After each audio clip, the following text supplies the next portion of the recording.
Well, good afternoon and welcome to Great Cove Running TV. And today I am starting something a little different. I'm making use of my son's podcasting setup. He runs a sports-related podcast, something called Cheeseheads Weekly.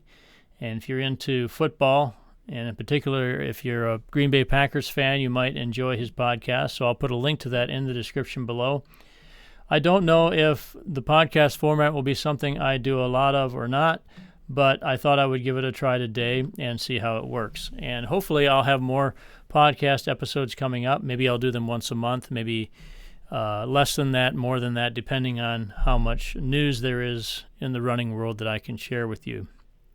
The reason I'm doing the episode today is it happens to be the day before the JFK 50 miler.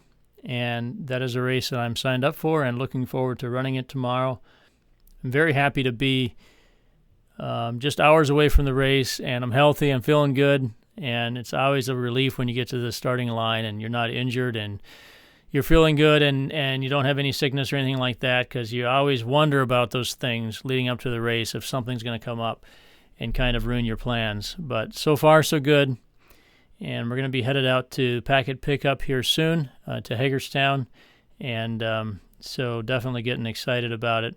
I wanted to share some of my goals for this year's race and some of the strategy that I'm going to use, and I'll also talk about the first time I ran the JFK 50 race, which was, I believe, in 2019, so 4 years ago, and talk about some of the lessons I learned there and how I'll apply them to the race tomorrow.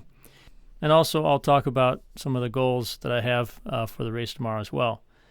So the JFK 50, if you haven't heard about that race, it's a 50-mile race, as the name suggests, and it's the longest running, continuously running ultramarathon in the United States. I believe it started in 1963, thereabouts, and it was one of the races that was started by or was encouraged by John F. Kennedy.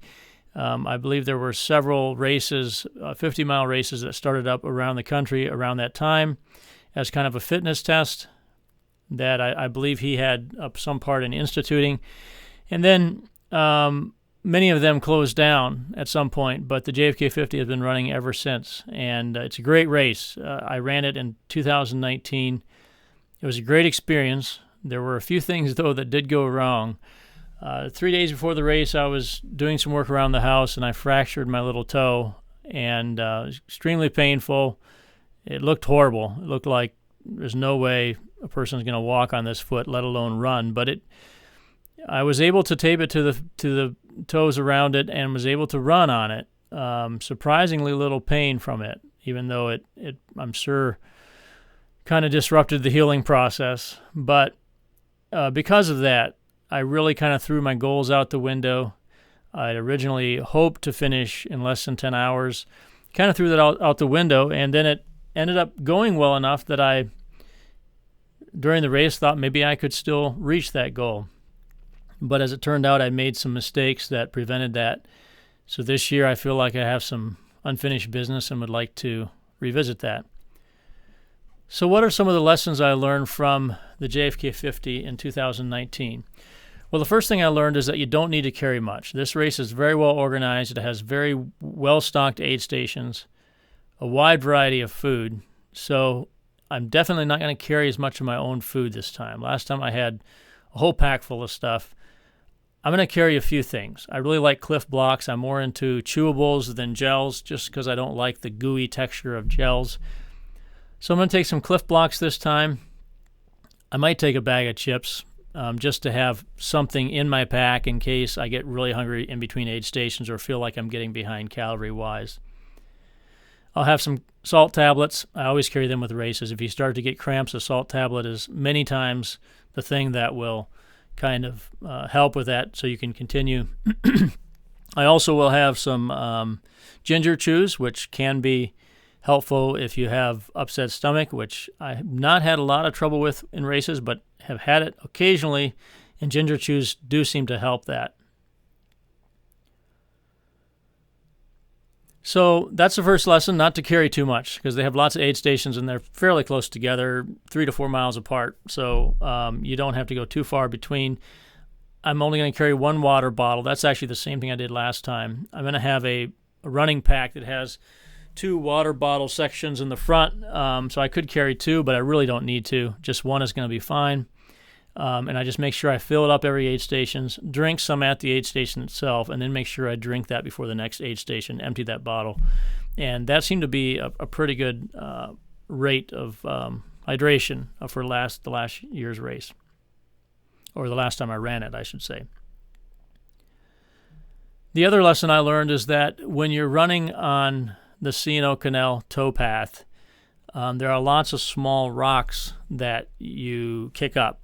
And you are going to have to stop and clean out your shoes from time to time unless you have trail gaiters. Those are those little, tube-like pieces of fabric that go essentially kind of tight around your ankle and then over top of your shoes to keep rocks out. And I believe that will be a huge improvement over last time I ran it, just not having to deal with rocks in my shoe. The other lessons that I learned had to do with pacing. So when the first 15 miles of the JFK are on the Appalachian Trail, there's actually some road sections, but then there's sections on the Appalachian Trail, and there's lots of elevation gain on those first few miles. And there's also, there's some technical portions of it too. So there's going to be areas that you're going to walk. Those steep uphills, you're going to go 50 miles. So unless you're an elite runner, you're not going to run the uphills, because you'll burn up your legs. And the other thing you're not going to do is run those really technical sections, because that's a good way to get hurt. A saying that I've heard often is that you can't win the JFK 50 on the Appalachian Trail, but you sure can lose it in those miles if you mess up and get injured. So you generally take that slow, but because of having a fractured toe, I actually was far too conservative last time and was trying to be very careful, which was understandable and probably smart, but there was just a lot of time wasted. I wasn't very efficient on the aid stations. I wasn't running, there was areas that I should have been running and I wasn't, that I could have at least jogged, and I really need to not waste so much time on that section of the race when I do it tomorrow. And then at mile, roughly 15 and a half, you reach the C&O Canal, and that's flat. And you don't have to worry about tripping and falling so much. And last time, when I got there, I just took off. I'm like, I survived. My toe was still doing okay. Survived the Appalachian Trail. And so I really thought, hey, look, I can make up for the slow pace, and I can catch up to, 11 or 12 minute miles on average, and I could possibly finish in under 10 hours. And so I took off and I put down some fairly decent paced miles, pretty fast miles in those first, I'm going to say 5 to 10 miles in the C&O Canal path. I went too fast in those miles. I should have saved my legs for later. So I feel like I did that all wrong. I should have been a little more efficient the first 15 miles, slowed it down a little the next 10, so from 15 to 25. Maybe it took a lot of people in the JFK 50. I know it's a run, it's a race, but most mid-pack runners are going to mix in some walks, because when you're running that far, a marathon you might run the whole time, but usually once you get into the ultra-marathon distance, over 26 miles, you're going to mix in some walks, especially if it's flat. You're going to have to mix in some walks. Otherwise, you're just hitting those same muscles again and again, and you're just asking for trouble and a big slowdown late in the race.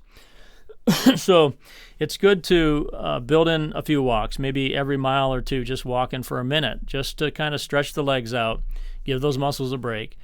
And I was not doing that when I got to the C&O Canal towpath. And this time I will do that. I'll take those breaks.